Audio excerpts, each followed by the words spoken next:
Okey, nombor 8 bonus pairing besar. Satu pair berapa? Kalau booster 1 tu dia bayar 40 tu sampai berapa pair? Sampai 30 pair. Dengar. Anda kena faham benda ni. Syarikat lain kalau dia buat macam mana? Kalau modal 400, dengar boleh ni. Syarikat lain buat, kalau modal 400, kalau satu pair dia RM40 Pak Haji, kakak, dia hanya bayar takat 4 pair saja. Pair yang kelima dah jadi RM10.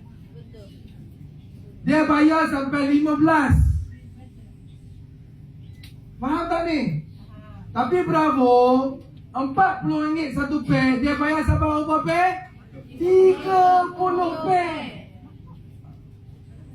Sebab tu saya kata apa tadi? Pair dia pairing besar dan infinity untuk mereka yang join package premier.